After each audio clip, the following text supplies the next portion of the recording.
Welcome everyone. My name's Brendan Sides and I'm the chair of the Central Victorian Biolinks Alliance board. It's wonderful to see so many people here. Coming out here on a chilly Sunday morning. Thank you for your interest in this topic. We exist, the Biolinks Alliance, to raise community awareness, to increase ecological literacy, to increase involvement in on-the-ground conservation activity, and that's really the purpose of today's event. It's one of a series of events that we've run over the years, really designed to educate, to inspire, to inform people about thinking around large-scale ecological restoration. For those of you who don't know about Biolinks, we run these sorts of events, we do the sorts of things I've just been talking about, but we run a series of pilot projects as well, really to demonstrate how this sort of thing can be translated into action on the ground. If you'd like to find out more about us and our activities, then have a look at our website. So welcome. It's just wonderful to see so many people as excited about this sort of activity, things like rewilding as we are, so we're really grateful for your interest and for the fact that you've come along this morning. I'm going to start things off by handing over to Amos Atkinson to welcome us to country. Thank you, Amos. I'd like to start by acknowledging the Tanarong people whose land we meet on today, acknowledge their sovereignty was never ceded, and I'd like to acknowledge their ancestors, past, present and emerging leaders that are in this space, acknowledge the neighbours, the Dja Dja Wurrung people. We share the boundary. Kyneton is on the boundary of Dja Dja Wurrung and Tanarong, so this is sort of like a shared area.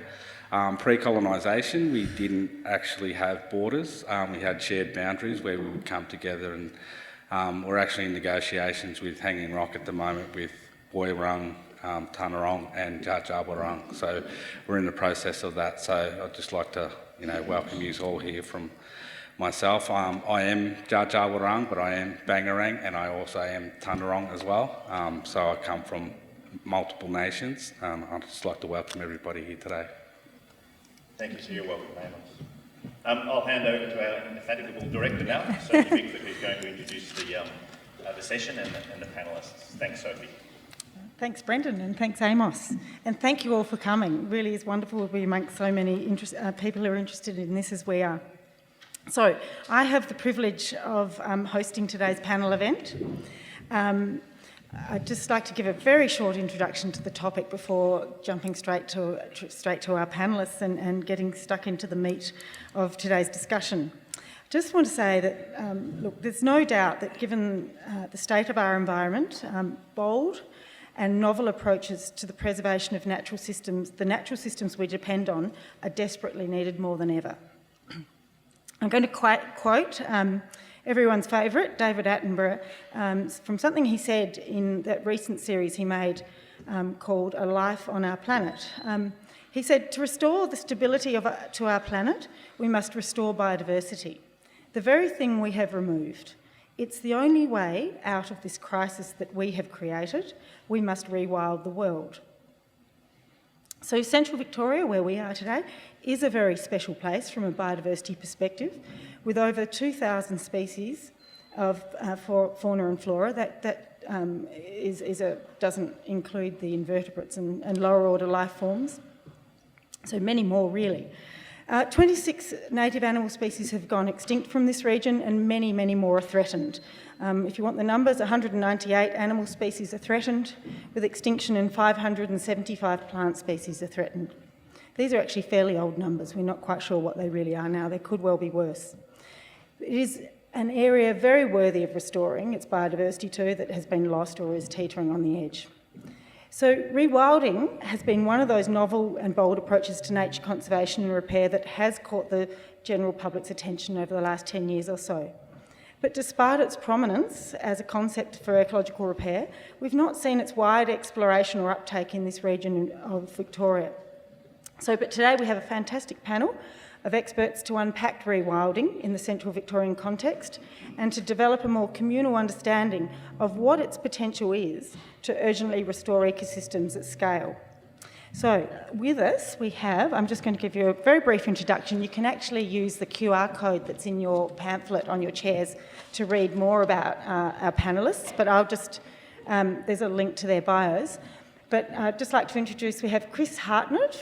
Chris is a Threatened Species Program Coordinator in the Wildlife Conservation and Science Department at Zoos Victoria. And amongst many other projects, she has led the Zoo's Plains Wanderer program since 2018. We have Darren Grover, who's head of Healthy Land and Seascapes, leading the Species, Ocean and Landscape Restoration team and social development teams at World Wildlife Fund Australia. We're very fortunate to have Tristan Durnham, who's flown over from Tasmania this morning to be with us. He's with the ARC Centre of Excellence for Australian Biodiversity and Heritage Policy Hub at the University of Tasmania, and Tristan's work is focused on the ethics and practice of ecological restoration, including rewilding. We have Amos Atkinson with us, who's you've just heard from. He's a cultural fire practitioner and a proud Waywuru, Bangaran, Jaja Warang, Barapa Barapa, Wemba Wemba, Dargwarang, Narungalang and Wiradjuri man, and also Tungaranong too, you said today as well. So thank you for coming along, Amos. It's wonderful to have you here. And last but not least, Dr. Paul Foreman, conservation strategist at Biolinks Alliance and an ecologist who lives and has extensive knowledge and experience working with central Victorian ecosystems. So let's jump into it. I'm going to start with the first question on definitions, around definitions, because it seems to me that there are many versions of rewilding around. It means different things in different places. And I'm wondering if I can flip to you all to give us a sense of how you define it and you think of the word and use the word rewilding. And I'd like to ask the question, is it really an appropriate term for ecological recovery of Australian ecosystems? Tristan, would you like to have a go going first with this question? Sure, thank you very much. Rewilding really kicked off in the USA in the early 1990s. David Foreman is an activist, used the term for the first time, I think, and he came together with Michael Soule, the father of conservation biology, and Reid Noss, a very important conservation biologist.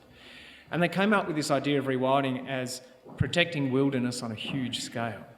They connected it to the idea of landscape connectivity, connecting up cores of habitat with corridors at a scale big enough for large carnivores like bears and wolves to be able to travel through. And those animals would be umbrella species. They're important ecologically, but we're all familiar with the idea of an umbrella species where if you protect that one species, you end up protecting a huge range of other species. So it was bold, it was ambitious. The idea was a revolution in the way that people thought about conservation. And very much tied into this was the romantic American idea of wilderness. Then in Europe, they picked up the idea, but of course they don't have that same sense of wilderness. And in fact, in various European languages, it doesn't even translate very well. But they were informed by an idea of Franz Wehre's that Europe wasn't covered in closed canopy forest, as was once thought. Instead, huge animals like elephants that used to live there, horses, aurochs, were maintaining these sort of open wood pastures. Now that theory is contested. I'm not sure that the evidence is all there to support it, but they got very excited about the idea of large animals back in their landscapes, creating ecological richness. And they also talk about wilderness to a certain degree as well. From both of those contexts, we're talking about something that's very bold, it's ambitious, it's large scale, but it's also a little bit problematic, obviously, for a place like Australia, where the concept of wilderness is about, it has clashed and is going to continue to clash with the idea of caring for country and being involved in human beings being involved in caring for their country. Aboriginal people have obviously done that here for tens of thousands of years, been deeply involved in caring for country. And so wilderness doesn't quite fit. But I think that there's still, and we'll talk about this later I'm sure, I think that's not a reason to throw rewilding out. I think there's something important, and just to kind of presage that conversation, which we might have later, both of those traditions of rewilding have been really excited about animals and the influence of animals on ecosystems. Rewilding in the USA especially is backed up by trophic trophic ecology, theory from trophic ecology, where if you take out the apex predator, the next level down the populations can grow, and that can affect the vegetation underneath if there's 3 positions in your food web, for example. So this idea of animal agency and animals working in the landscape to create wildness or to create rich ecosystems is really important, that these non-human agents are out there. So that's kind of a bit of a quick, rough and ready idea of rewilding. But as you said, it means different things to different people in different places. Amos, how does the term sit with Indigenous people's view of the natural world and what it will take to fix it? Yeah, it's a really tricky one for me because I've asked my community and asked around and what they think of the word, and their thoughts around it is that we really don't have that many wild animals here, from crocodiles to devils to dingoes to quolls. There's not really that much they're not that wild here. So their thing is they want to go bottom up, not top down. They prefer to, how can you have lots of animals be restored or be rewilded into a place that has no vegetation and no biodiversity for it to actually live? So they're really conflicted with the word. And I think that moving into the future, we want to own these things and we want to do things differently. And like Tristan said, it was made in America in the 90s and we're in 2023. And I think that we could have, ideally a word that's more suited to the Australian language. And I just feel that we want to take ownership and we want to do things a little bit different. And just from what Tristan has said, I feel that we can come up with a word collectively that can resonate with more people, because I feel that for the Aboriginal community, it's just not a word that does sit right with them. I do have a word or words that I have heard from a few of the people that I get mentored from, and restoring the animal wilderness is one of the terms that I've heard Victor Stephenson say. So for me, that's coming from someone that's been on the land for a long time and learnt from old people with a wealth of knowledge. These terms are more palatable for the Aboriginal community, and I feel that if we want to really bring everyone along, we need to start to use terminology that everyone is comfortable with. And I don't think that, for Aboriginal communities, that it just doesn't really sit right with them. And Chris, is the sort of work that the Zoos Victoria is doing, do you use the term rewilding to describe what you're doing? How do you look at the term and the practice of rewilding at Zoos Victoria? So we don't use that term, and I guess I say that we are more interested in the Australian context, so really echoing what Amos has said, and sort of designing an approach that works specifically for this country and for the people of this country, and bringing everyone along collaboratively. So I think, we've certainly learnt through our engagement with community, we have a community conservation team, that you need to bring people along with you on the journey, or your progress will be most definitely hampered, and we don't need that in conservation. We've got enough barriers already. So I think if a term is going to be in any way divisive, as rewilding potentially can be, I think maybe let's look at some other way that sits better with people, so that no one's alienated and everyone can get excited about this mission, rather than holding back and thinking, what is, and the uncertainty around the terminology, the semantics and that sort of thing. I just think it's a burden that we don't need. Does that resonate with you at WWF, Darren? Yeah, thanks. We've encountered the same issues around the usage of rewilding, and I think that the Australian situation is quite different to what we've seen in America and Europe. So I don't see any reason why we can't come up with a term that is more descriptive of the current situation in Australia and the actions that we need to take to start to regenerate and replenish our ecosystems and our landscape. So.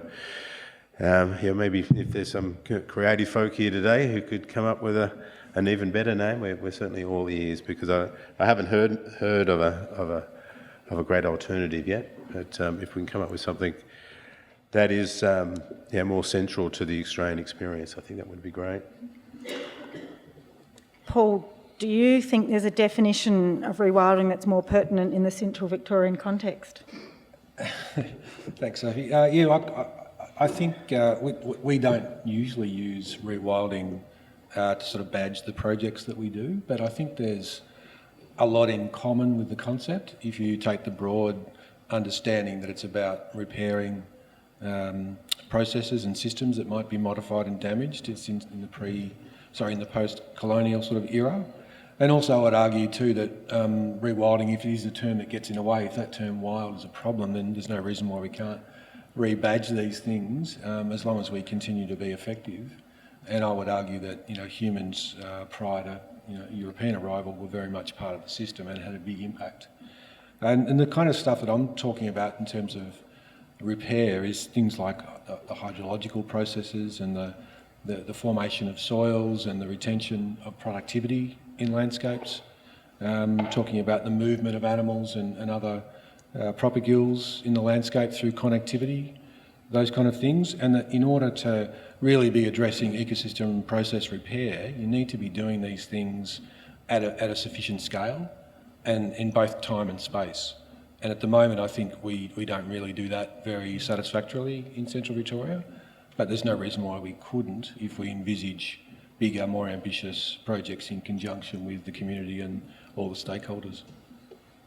But it does seem to be a term that really has captured the public's imagination. So while, it might be problematic in some ways, how do we keep what's good about it? It seems to be a term that people intuitively get in a way. It's sort of resonating with something that we need to do. I don't know if anyone wants to make a comment on that. Yeah, look, in the USA, I think that early beginning and the link to wilderness is really important.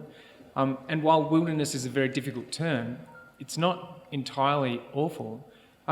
There's a romantic element to it, romantic in the sense that it links it through to the sublime, to take you outside of yourself. The American idea of wilderness is to go out into the wilderness and see something beyond yourself. Now that's attractive. Ecological restoration sounds like something you would do to a painting. You can't convince people to get on board and hit the streets for let's do some restoration, but gee, when someone says rewilding, your heart beats faster. So we need to capture that, and I think we're not capturing it. I think the language of ecological restoration has been bureaucratised. And that kind of happened as we started to talk about sustainable development, and biodiversity conservation, came into the the domain of that bureaucratic kind of language that was basically in the service of economic development. And I think we really lost something when we started attacking the idea of wilderness. With respect to Indigenous people, yes, it's a very problematic term and we need to find something else, but you don't just throw it away and start talking about restoration and biodiversity. I think we're going to lose something. Is there anything else anyone would like to add before we start talking about some examples of rewilding and what it can actually look like? I just would like to say that I think the aspirations of rewilding that you've talked about, Tristan, are really, really valuable, and it would be a shame to lose touch with those and to sort of lose touch with all those, as you said, the philosophies of other people who've thought deeply about this. We don't need to necessarily throw that out. Yeah, maybe we need to do some market research. And I think, Darren, the other day you said rewilding is more of a sort of a brand name, if you like. And because I think it has become like a brand, people have somewhat of an understanding of what rewilding is or what it could be, and it's hard to throw away a brand name because they intentionally are meant to stick in your mind and evoke an image or an idea. So getting rid of rewilding may prove to be difficult, but maybe we can work to change the meaning of it, perhaps. I want to move on to what does or could rewilding look like in Central Victoria, a landscape that has been heavily cleared. Victoria is the most cleared state in Australia. So we've lost a lot of our vegetation cover, we've lost a lot of our native species, as you heard earlier. What areas and what types of rewilding and what sort of species in particular do you think we should be thinking about in central Victoria? Chris, perhaps you'd like to get going on this question first, because Zoos Victoria have been involved in a number of projects that are bringing species back out of the zoo, back into the landscape. Would you care to take us on a bit of a journey on some of them? Sure. Yeah. Okay. So I'll go back a bit. The team that I work within, and a lot of people don't actually think of a science team or a wildlife conservation and science team when they think about Zoos Victoria or any zoo.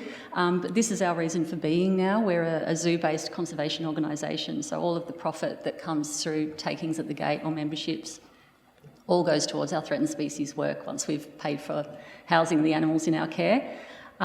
So we work very closely with 27 threatened species, and these are species that are on the brink and could be tipped over into extinction quite easily. So getting back to the work that Sophie just mentioned specifically for this region and north of here, grasslands are one of Australia's most threatened ecosystems. In Victoria, we've lost more than 99% of our native grasslands. And there are species that we work with that cannot live in any other ecosystem. There's a bird called the Plains Wanderer that I work with really closely, and I collaborate with lots of different agencies and land managers and not-for-profits who are working with grasslands. This species is unique. There is no other species that is like this one anywhere in the world. So it's the world's most endangered bird and the most genetically distinct bird. And it's here in Victoria, and it relies solely on grasslands. So this is where we pour a lot of focus and a lot of energy and resources with a single species focus to some extent. But we are really aware that our actions will impact other grassland species, both floral and faunal. So for us as an organisation, we've made that decision to have that single species focus with a lead researcher, project management, all of that being thrown at that species, and we work with the 27. We've got our 8 watch list, which could sadly be added to that list of 27.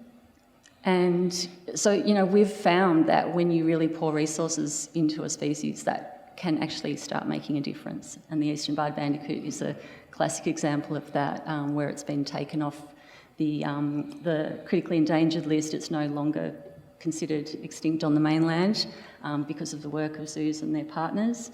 And I've sort of gone off, you said tell a story, and now I've gone off down some meandering tale. No, that's great.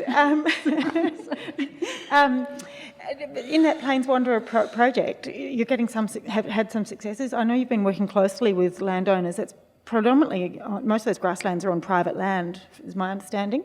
Yeah, so how have you gone about developing that project? So for that species, there is a Victorian stronghold and there's a New South Wales stronghold. And so in Victoria, the bird is found on both the National Park, up in Terek National Park, as well as on private land.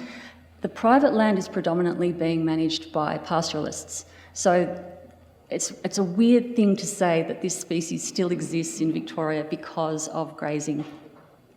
And there's a lot of discussion around the role of other management practices, and particularly the Indigenous practices of burning, and there's definitely a place for that, and I'm not a specialist in that. So I can only speak to the results that we can see at the moment, which is enabling this species to persist. It's because these land managers and these landowners care about this species. They are making a living from the land, they're grazing sheep and cattle, but they also really care about this little grassland bird. So that's quite a remarkable kind of relationship that we have with them. Yeah, great. Amos, with Judgerong, you're restoring a former grazing property, Buckrebunyal, using cultural burning and have got aspirations for introducing quolls and I think dingoes. Yeah, Do you want to talk a little bit about that project? That's our big dream, is to obviously get dingoes back into Victoria, playing their part in the ecosystem, because we feel that when you take the apex predator out of the ecosystem, it starts to fall down, and obviously quolls are a little bit more cuter. And the other thing with the quoll is it's actually my totemic animal. So we call this, what we're calling it is reviving a spirit animal. So they're really, really close to us. So my clan group is called Young Balug, and in my language, Yung or Young means native cat, and obviously the native cat was the quoll. We've also got photos of ancestors with the dots on them, markings. So for us, we just wanted to start somewhere. Obviously, we went to Mount Rothwell and we actually fell in love with them. They're so cute. They're cute, but they're nasty. But to bring that to the world, and we looked at it like sort of like Cadbury did with the bilby and how to restore it and make things like that. So we thought this animal is so cute and cuddly that hopefully that we can start to raise awareness around this animal that was prolific around Australia pre-colonisation, and then obviously colonisation has had a major impact with the farming methods that have gone on for a long time. So for us, we've partnered with Bush Heritage, who bought Buckra. It was actually a woodland back in the day. They deforested it like most of Victoria. So we're doing a lot of research around what these areas were like before we actually got to them. So doing a lot of research around what was there before as far as biodiversity is concerned. And we are in the process now of, we really don't want to put fences up to save these things, but obviously with foxes and cats, we don't want to, they're a very special animal to us, so we don't really want to put them in a predicament where they're just going to get killed. So we are going to put a fence up, and it's going to be a one-way fence, and we're sort of mimicking what Mount Rothwell is doing, but with an Aboriginal sort of touch and flair to it, and using cultural burning in that same area as well. And I think for me it was really about, because we don't have a lot of land to access to do these sorts of things, it was really a great opportunity for us to partner with Bush Heritage to eventually hopefully take over full-time management of this place. So we've got I think it's about 1,000 hectares, and we're going to fence off I think about 400 hectares. There are some rocks, and the actual site is actually a sacred site. There's a stone arrangement up the top with Mindy up there, so it has a lot of significance as far as cultural, tangible and intangible heritage. So we're really keen to partner with other organisations to really show what we can really do, because I think that we don't really get enough opportunity to be able to do these sorts of things and practice our culture on land. And like with what Chris has said, we really want to play a part in that Plains Wanderer as well, because they've got a story as well. So, cultural burning to me can really help that place. And the people that my mentors from Cape York, I took them to the Terrix, and they were really like, this is not really a good grasslands. They were like really confused, and they said, well, how come you don't ask them for a little spot where you can do cultural burning and see what grazing and just see what the difference is, because we don't know everything, we don't claim to know everything, but we just want to have a chance to be able to use cultural practice to be able to get the biodiversity back to, we probably can't get it back pre-colonisation, but we've got to start somewhere and have a benchmark for our environment to sort of help itself. And that interaction between humans and the environment, I think, is really the key, because we're so disconnected from country and the environment and animals, and I think we really need to, work together with everybody to achieve a bigger outcome, because we can't do it all on our own. So, all the help that we can get, we're really open to, and we're in a bit of a mission, because Mount Buckra got basically covered in cactus. So that's our main job, and we're spending millions of dollars to try and get rid of the cactus. So that's our first point of call, and then we're going to put the fence up and start that process, and hopefully working with you guys to get some quolls off you to put into that landscape and to see how it all goes. But yeah, our dream goal is to get the dingo back, because we just want to test it and see if it works or not. And people are a bit hesitant, farmers are a bit worried, but you just look to America with the Yellowstone Park for an example. Why don't we just start paying the farmers for the loss of their sheep? Because I'm pretty sure native animals like native animals. They don't, sheep and cow, they're really fat, whereas kangaroos are really, they're protein rich and they haven't got much fat on them. So they've got a special diet that they really need, you know what I mean? And it's not, they prefer emus. They want, the native vegetation and the native animals. They don't want sheep and cows and all these sorts of things. They've been trained for thousands of years to eat emus and kangaroos and wallabies, and so that's their preferred diet. And if we can, create an environment for them to start to flourish, then we can hopefully bring these things back into the landscape. But yeah, it's a bit scary.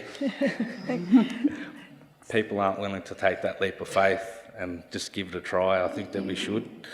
And then we can do research on it and we'll see if it works, and if it does work, then we can hopefully move forward, I guess, in Victoria. Because in the end, my dream is to knock that fence down, to cross 3 states, like to Aboriginal people.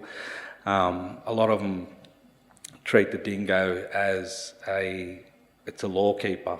So you've got Gunai, Kunai and Watchabolik, both have Dreamtime stories about the dingo being the law person and, keeping the biodiversity and keeping animals and humans from taking too much of what they should and what they shouldn't. So they do have a place, and I feel that we can, if we all work together, we can, start to move forward with trying to get this biodiversity back. Thanks, Amos. Paul, I might flip to you. So we've been talking about restoring, trophic systems here with sort of top-order predators, and I think, we need to keep talking about the dingo. It's a difficult one, but there are other ways of rebuilding trophic systems and functioning landscapes, and one we've been sort of developing with through the Spring Plains project. You might want to talk about that. Sorry, I just wanted to first, thanks Sophie, I just want to make a brief comment about the grasslands up north that Chris has been involved with, and I've actually been involved up there as well. It's been a sort of a collaborative long-term project, and it's been, I reckon, one of the most successful conservation programs at a kind of bioregional scale in Victoria, if not Australia, over the last 3 decades or so. And it's because lots of people have contributed over a long period of time, and it's been a really sort of undersung success story. And it's really built on a lot of strategic acquisition, actually converting habitat that was threatened into habitat that can be protected and restored over time. And I guess working more constructively with the local community, which in this case is graziers, because we know that despite the modification of grasslands, it still can perpetuate much of the biodiversity, including plains wanderers, and that with judicious, what we call conservative grazing regimes, you can actually sustain a lot of this biodiversity in the context of a pastoral industry.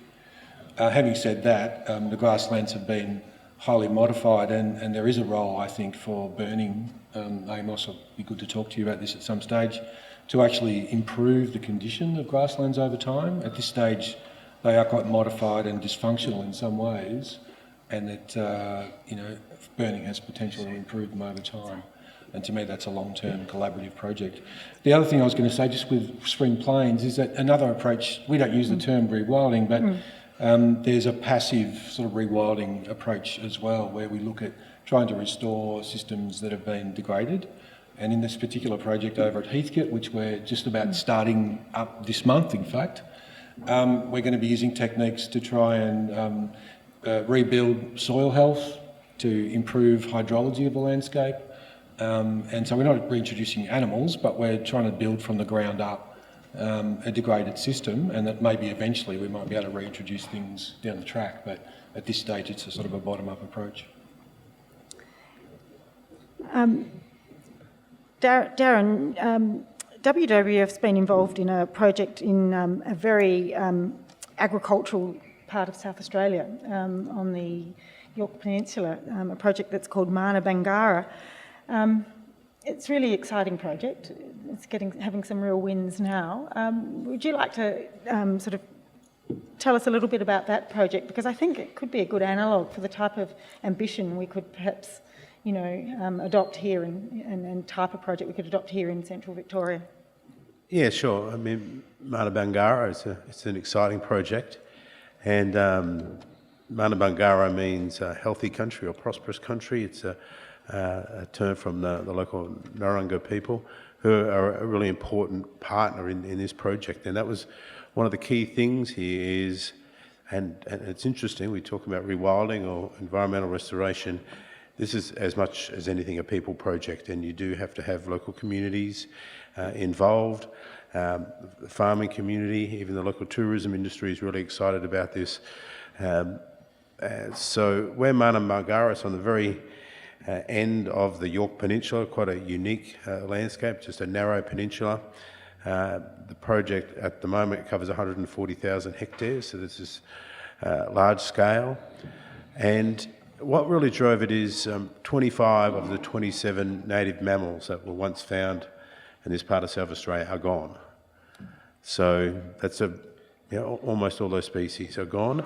And what has been noticed is that local bushland is slowly deteriorating. And because you take away that many animals and the very important roles that they play, and I think this is a key point of all rewilding projects, is don't focus entirely on the species, it's on the ecological role or function that they play. And in this case, and this is a really key consideration, the first species to come back, the brush-tailed bettong, small macropod, little tiny wallaby. These guys are constant gardeners. They turn over something like 4 tonnes of soil and leaf litter every year. So they're constantly digging and scratching and turning over. So have a think about it. We all have our gardens, and we know how much work we have to put into our gardens to maintain them. And well, imagine no one kept maintaining your garden for 150 years. And that's essentially what has happened on the southern Yorke Peninsula. These animals are gone, and it's not just the bettongs, there's bandicoots, potoroos, the whole suite of species who do that, constantly digging and scratching. And that allows moisture to penetrate deeper down into the soil. It spreads seed and fungal spore, so it plays a really important role. With those animals gone, some plant species flourish, many other plant species eventually over time disappear. So you end up with a much simpler and degraded bushland ecosystems than what was once there. So scale, ecological function, and make sure you have local communities on board. I think they're the key things. Obviously, the Yorke Peninsula, a bit different to Central Highlands, but there's a lot of similarities there. This is an agricultural landscape. The Yorke Peninsula is the biggest barley growing area in Australia. If you like drinking beer, it's a pretty good chance that the barley in your beer has come from the Yorke Peninsula. And highly agricultural landscape. It's really only at the very end there's a national park. So that's another part of this project. It's not just bringing back animals onto a national park, it's on the surrounding private land as well. So, but I mean, a good example of, there's lots of moving parts, there's lots of elements to these types of projects, and you've got to make sure you get them all right if you're going to have any chance of success. And Tristan, you've been working in Tasmania for the last 10 years. Are there any sort of analogues over there that might be worth a mention here today? Yeah, look, one that I don't know very much about, but it's probably worth looking up in terms of grazing for biodiversity, is the Midlands Restoration Fund. I think that Tasmanian Land Conservancy may have been behind it. But that's a scheme where farmers are basically paid to graze for biodiversity, and they're paid for biodiversity outcomes in grasslands, southeastern grasslands, as you said. I think you said, Chris, one of the most endangered vegetation types in Australia. And so that's a really interesting scheme where they basically put together a corpus of money from which farmers can be paid to graze for biodiversity. And I think that's a wonderful idea. You know, if I don't have a farm, but I expect farmers to look after biodiversity in my name because that's my heritage as an Australian, you know. It's part of who I am. It's really important. So if I'm going to expect farmers to look after biodiversity, well, we should compensate them for doing that, you know. But the project that I am really familiar with is one that I'm a project manager for. I work for the Tasmanian Aboriginal Centre aside from my job at the university. And with support from WWF Australia, we're hoping to heal country on an island called Lungtalanana, Clark Island. It's 80 square kilometres. It's just off the coast in the Bass Strait, just south of Flinders and Cape Barren Islands. And quite similar to Mana Bangara, I think 8 out of the 10 known mammal species on that island are gone. It was grazed for 100 years, 150 years. The prevailing winds run west to east, so when the farmers would burn the country to create more green pick, quite often those fires would get out of hand, and not just the western half, which was grazed, would burn, the whole island would burn. And it's in a state now where in 2014, one fire that started on one corner of the island incinerated the whole damn thing. You know, all the vegetation is now the same age because it hasn't been cared for properly. So Aboriginal people there are getting on country, caring for country to prepare the ground to reintroduce animals like long-nosed potoroos, diggers, wombats to really turn over the soil, Bennett's wallaby that's going to help create and maintain marsupial lawns and that kind of heterogeneity.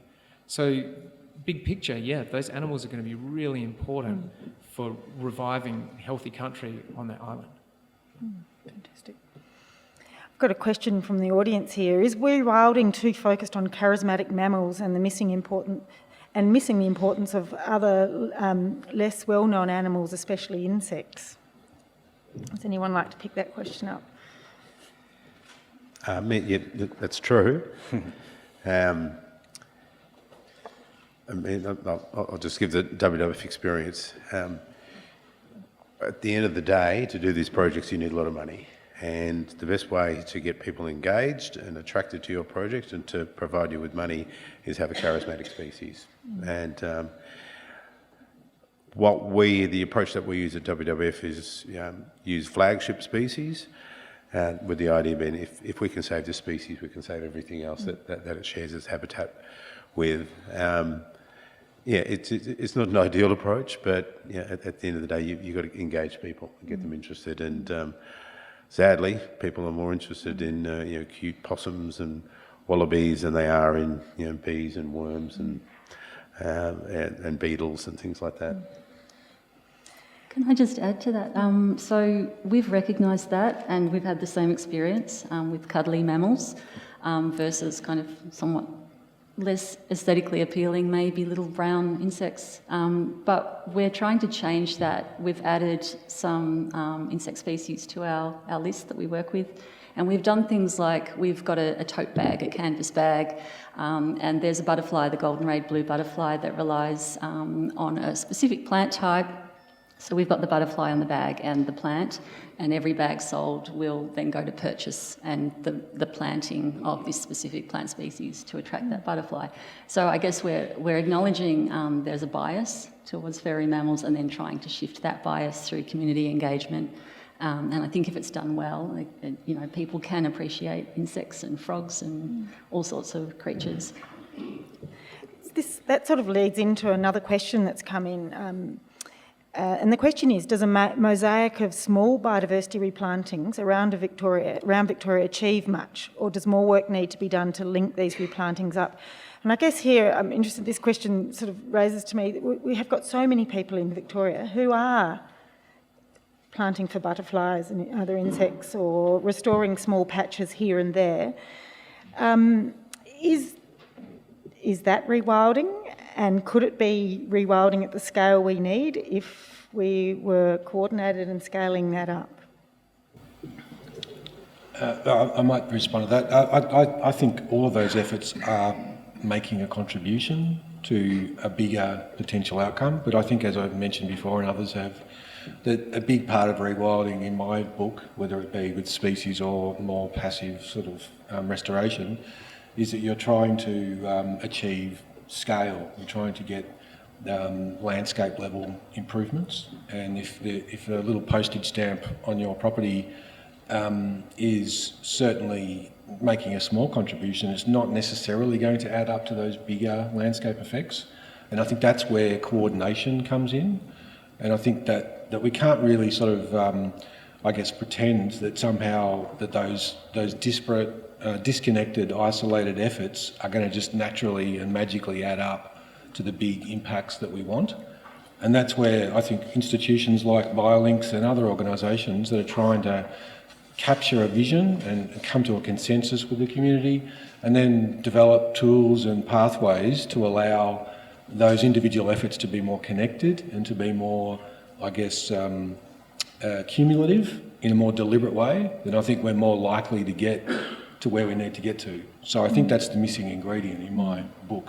Yes, so yes, those individual efforts are worthwhile and they're good, but we need more. We need something that's going to give us that additive effect so we can get landscape outcomes. Thanks, Paul. I might move us on to the next question. So we're hearing here that there's some great examples of rewilding already underway in Central Victoria, and there's plans for more. But some of these projects are already showing promise. But why are there not more projects already on the ground in Central Victoria? Or why haven't we got more ambitious plans to rewild Central Victoria? So here I'm really wanting to explore some of the barriers to rewilding in this area. Is it particularly difficult to do? We've heard examples of where it is happening at large scale in other agricultural landscapes over in South Australia and Tasmania. Why haven't we got these big projects here in Central Victoria yet? So if we could just unpack some of the barriers, that would be great. Who wants to start? Yeah, I can start. Basically, Victoria, I think, is 95% privately owned. So it's really hard. We have to work with landowners that own a lot of that land.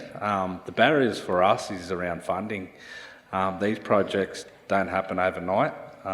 They're like 10 and 20-year projects. So they're really long projects, and everybody's really scared to fund projects that go for extended periods of time.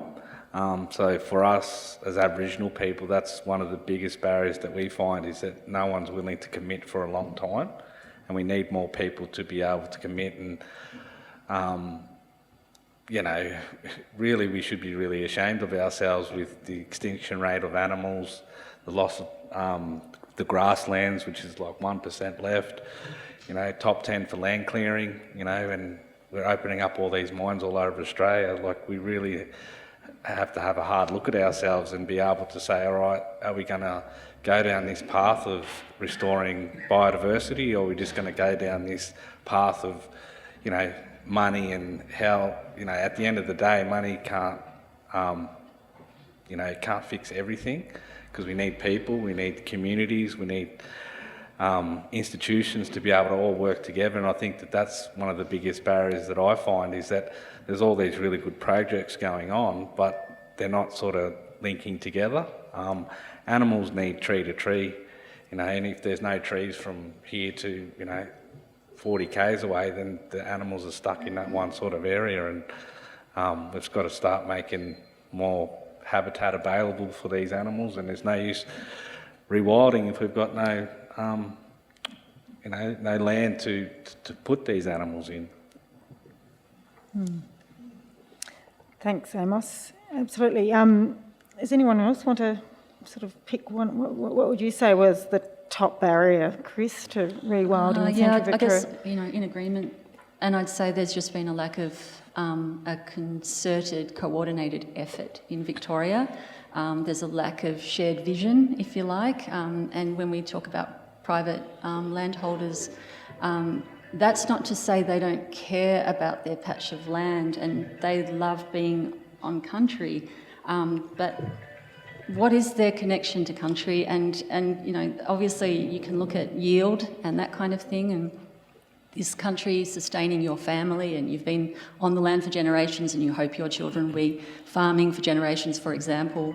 But maybe we need to start asking ourselves, what else do we value about the land beyond what it yields to us?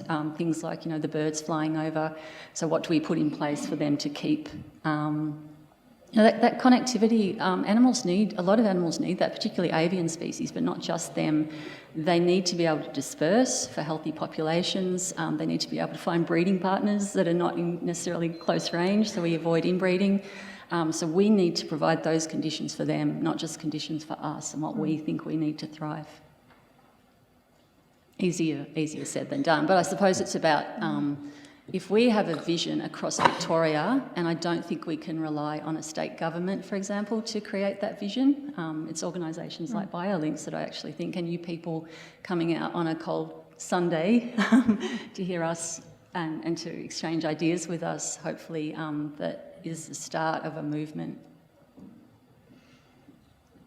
Yeah, I think I just from the Mana Bangara experience, I mean that all originated about 15 years ago with one man and his idea, and he started to talk to people, get people excited, show how farmers can benefit by getting wildlife back into that landscape, and it just snowballed from there, and that momentum built, and then government agencies started to get involved.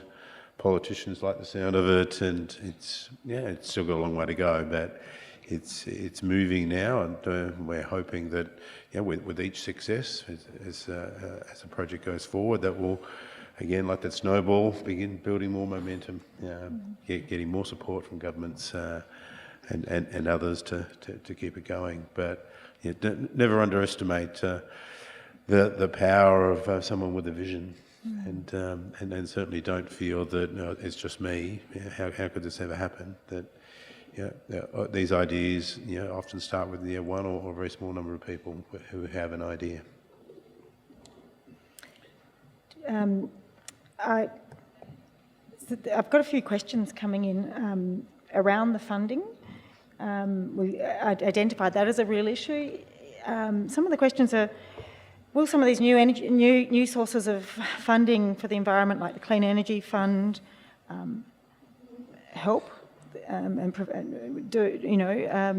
rewilding efforts, do you think? I've got a question around what role of the government in rewilding. So there's sort of a cluster of questions here around what's government doing in this space? Is there going to be new streams of funding coming through some of these new sort of government environmental programs? Any thoughts on that? Australia can afford to do a lot more in the environmental space, a lot more. The Australia Institute a couple of years ago estimated that we subsidise fossil fuel industries to the tune of $10 billion a year. And then for the Environment Minister to come out and say, well, we have 2,000 species that are on the brink of extinction, we're going to attempt to save 100 of them. Oh, sorry, how many? 100. 1 in 20 with $100 million. It's ridiculous. It's a drop in the ocean. It's pocket change. For the price of one submarine, we could just solve huge problems across Australia. So I think, the Federal Minister for Environment is right now asking stakeholders for innovative ideas around biodiversity. Here's an innovative idea: fund conservation.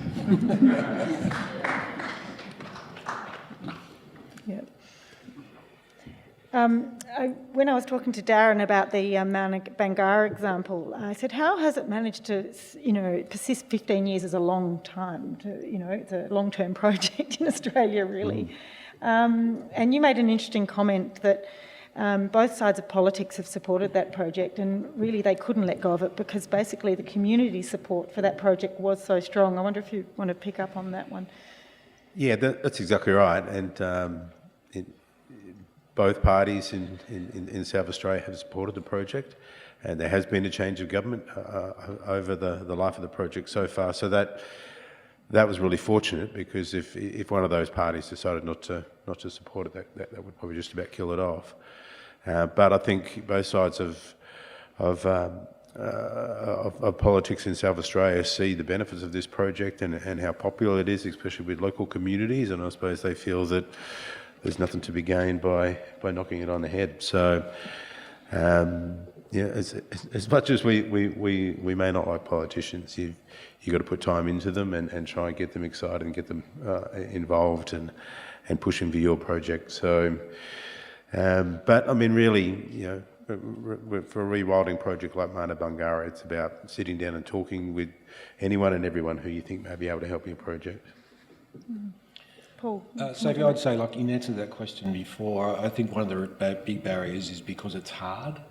Like Amos said before, and I think it's human nature to sort of spend money in areas where we can get the quick result, and that's I can see the appeal of that, and we need to continue to do that. So, for example, through large conservation groups where we donate money and they end up buying a reserve up in the top end or in sort of remote Queensland, for example, that's all a fantastic effort.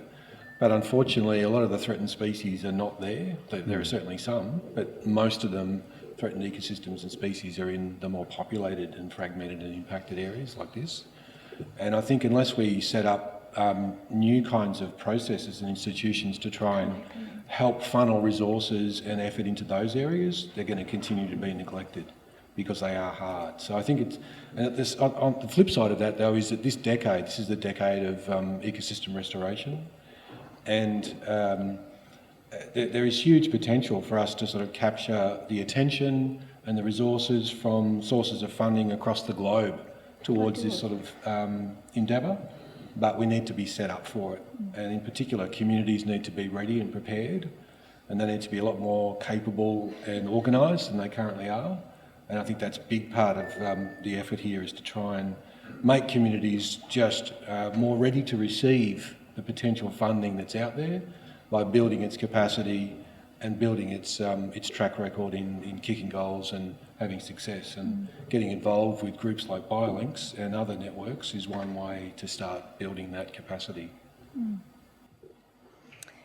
We're getting very close to 12 o'clock, which is a shame, because I've got a million other questions. I feel like we can't move off from the barrier thing without mentioning cats and foxes very quickly, because there's such a problem in this landscape, but Australia-wide, really. Just wonder if anyone's got a couple of comments on that before we move to talking about where to from here. Yeah, I just really want to make the point that rewilding in and of itself is not the silver bullet. It needs to sit within a holistic approach to managing a landscape. That could be feral predators, it could be feral herbivores, it could be weeds, it could be fire. Unless that landscape is being holistically managed and those types of issues are being addressed, then rewilding will fail. And there's no point bringing back wildlife into a landscape which is overrun by foxes and cats. I mean, you're just wasting your time and money. So, rewilding is great to be thinking about that, great to be thinking about bringing back species or ecological function, but without those supporting actions, it's unlikely to succeed. So, Chris, we've lost a lot of those small-bodied mammals, or those medium-bodied mammals, and their main predator is the foxes and cats. Yeah, that's right. So they get called a critical weight range, and that being that they are preyed upon by both foxes and cats, because they're of that size where they make a meal for both of those. It is a wicked problem. At the zoo, we have specialist teams who are really, really good at breeding animals for conservation, and then obviously our vision is that they go out into the wild, but we can't responsibly be putting animals out into the wild if they're just going to be a meal for a fox or a cat. So it does definitely stymie our enthusiasm for translocation a lot of the time, if not downright interfere with our attempts and put an end to those attempts, because again, this problem keeps coming up of foxes and cats.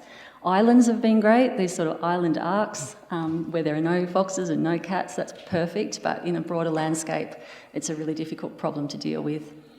In Victoria, again, because of that sort of patchwork land tenure, you've got fox baiting, for example, in a national park, and a few sheep grazers are doing fox baiting because they threaten their lambs, but then you'll have cattle grazers and croppers, and they're not interested in fox control, so it won't work on that patchwork kind of scale. it has to be landscape scale, and we all have to be on board. It becomes political.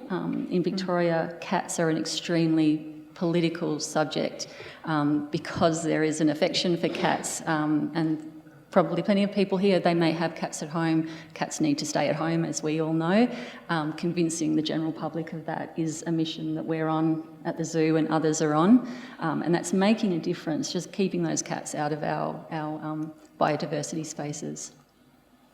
But yeah, it's a problem that I don't have a solution for. Maybe science will eventually have a solution for, but we need political will, even if it's going to be unpopular, even if people are going to be upset about cats being killed. Yeah, I think it's a really interesting challenge for conservation biology and restoration ecology in Australia. And thus far, I think we've not been desperately imaginative in our solutions for cat and fox control. The solution has been just try and drive the numbers down as best we can with aerial baiting and shooting and so forth. And in open landscapes, that is a temporary solution. And there are a couple of studies in Tasmania that showed where you remove cats, you end up with more cats because cats move in to take the place of these old toms and old cats that have a large territory. So I think there's a challenge for conservation biologists, and to bring this back to the idea of rewilding. The idea is to be innovative. I mean, Rewilding Europe has entrepreneurial up there as one of its principles, and to take risks. And I think as conservation biologists, it's a good idea to start thinking outside the box for cat and fox, the cat and fox problem. I mean, we're stuck with cats and foxes forever in Australia. So we need to figure out a way that they can live in the landscape alongside our native creatures. And maybe that has to do with habitat complexity. Maybe there's some way of driving the populations low and keeping them low, but we need to get innovative. And that's something that I think rewilding communities in Europe and the USA, they're really promoting that virtue of being innovative. And also brave. There's a theory that in Tasmania, foxes and cats have not managed to dominate the systems because you had Tassie devils. I say had because their numbers have now plummeted, but having Tasmanian devils in that system providing competition and even predation, and there has been discussion about bringing the Tasmanian devil back to the mainland. They were here, and I believe it was sort of 12,000, 10,000 years ago that they were here. These brave discussions that get people all worked up, but let's have them anyway, let's get to the bottom of it. If you've got sheep here, who cares if you have, you've got so many species here that weren't here 200 years ago, and devils were here, I think about 3,000 years ago. It's not too long ago, and there are lots of species here that evolved with devils. So it's not that brave, like we could probably do it. A little less radical than bringing hippopotamuses back to England, which has been one of the suggestions, or bringing back the hairy mammoth. So, look, we're almost out of time. If everyone's happy, I'll run over 5 minutes or so. Everyone's happy to sit with us a bit longer. I'm wondering if panellists would like to, give their thoughts on where to next for rewilding. I'm hearing that the concept has a lot of potential. It's probably underexplored here. There are significant barriers, but we've got some significant demonstrations where it's actually showing promise. What can people do today to further the sort of, the conversation around rewilding? I just wonder, further the practice in this region. Darren, would you like to start? Yeah, I think there needs to be, we need to step back from which species and which which location. I think you need a high level goal. What do we want to do? Do we want to bring back an ecosystem? Do we want to bring back a function? And then once you have a good idea of what you're trying to achieve, then you can start to go, well, what are the best species to help us do this? I think we get things one way around. It's like, let's bring back this species. Yeah, that's a great idea, but why do you want to bring back that particular species? What are you hoping to get out of it other than just have that species back? So you need to take a big picture view of these things, and then have an idea that you can start to socialise. Talk to people. to get people interested in it and start to develop a movement towards these things. So, think big, and I think you have to be thinking, big to excite people about these things and get the outcomes that you want. But don't hold back. But think species, second or third, not first. Yeah, I reckon we've got to take a holistic approach, like Darren was saying. We can't just focus on one thing. What we do today is going to impact in 100 years, because we're feeling the impacts of what 200 years of colonisation has done to our land. So I feel that it's a movement that needs, collaboration from all walks of life, all institutes, all governments.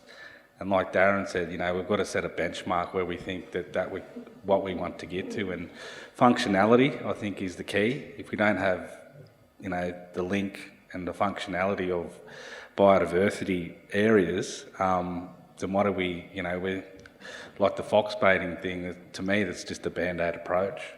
We need to think bigger and harder and longer and stronger about how we can impact them, and maybe it may be bring the Tassie Devil back over here and start that process. But we've got to think outside of what we're doing, because what we're doing at the moment isn't really working, and what we do today is going to impact in 100 years. And the way we look at things is we look 7 generations back, we look 7 generations forward, and we're looking to the past to look to the future to make it a better place. And I feel that if we can all come together, all institutions, and it's great that Biolinks is putting these things together, because it really gives people food for thought to be able to then go and see how they can make an impact, or where they can fit in, or where they can help out. And I think that if we all walk together, because I think that a lot of good things are going on, but I think how we can weave it all together, I think for me is going to be the way into the future. Because if we don't all work together now, then we're losing a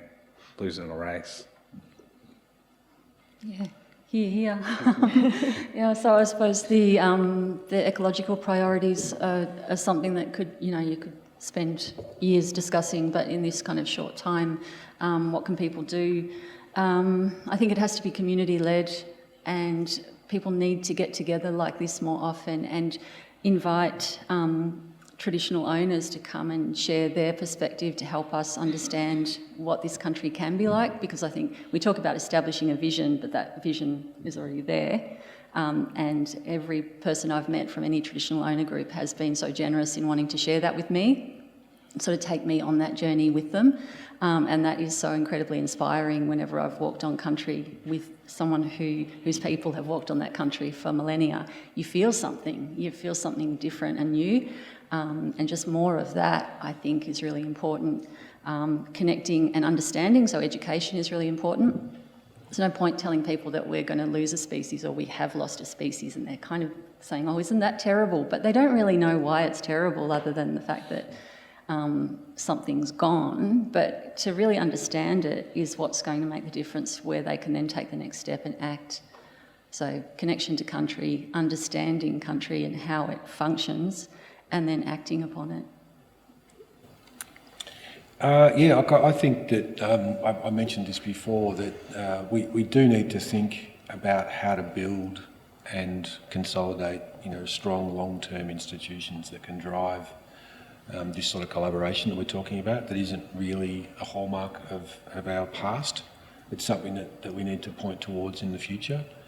And some of those organisations already exist, and some of them don't, and they'll need to be invented and established. And we also need to experiment, like Tristan said before. We need to take risks and try things. Some stuff's going to work and some's not, but if we don't have a crack, we're not going to figure things out.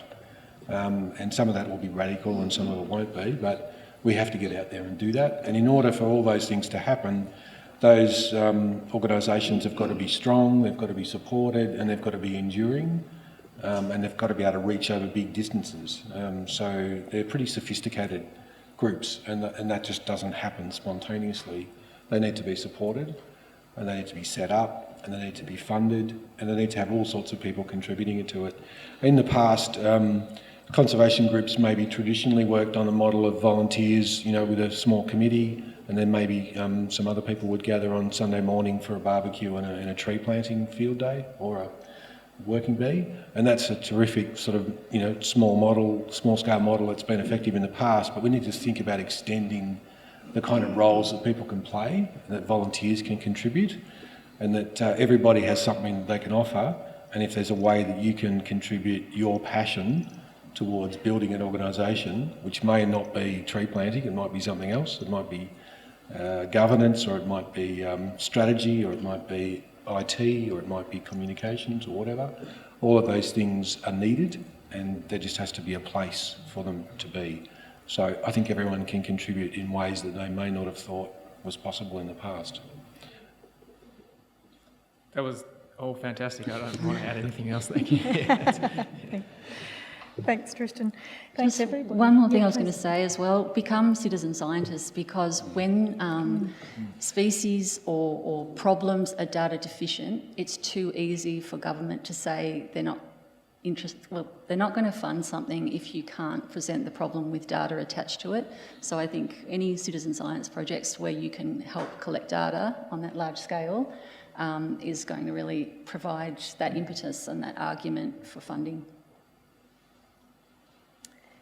Any other final concluding remarks or comments from anybody? No. I've got so many great questions. I think we're going to be out of time to put them all to you, but there'll be a little opportunity to mingle afterwards. I just want to say I've had a lot of questions or comments around nomenclature, the name. Caring for country has been coming up as a term that people seem to think should be considered for the movement, and it's come up several times in some of the texts.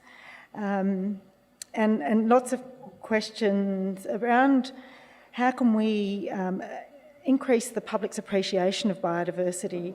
And so lots of fabulous questions that we'll try and perhaps consider after this event and get back to you and continue the conversation with and around. Because unfortunately we are run out of time now and we can't do it. So I'm going to wrap up the event by thanking our panellists for such a great discussion. Thank you all.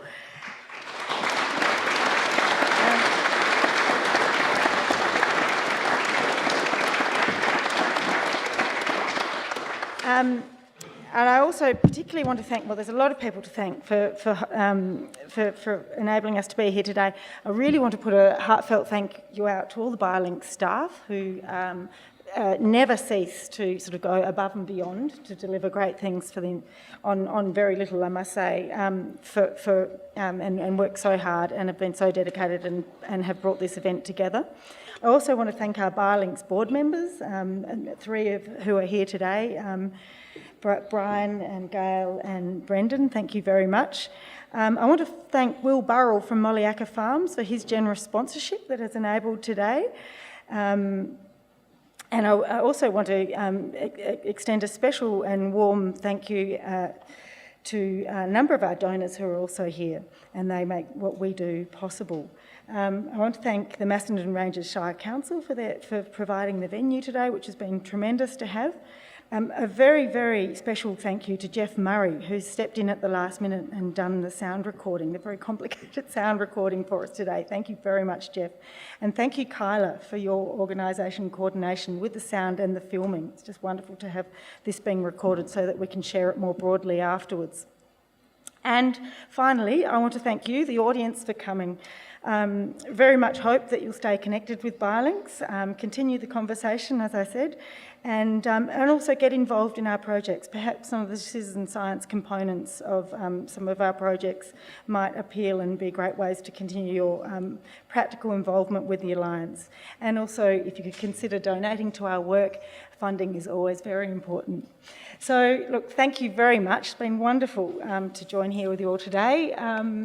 Another round of applause for our panellists, and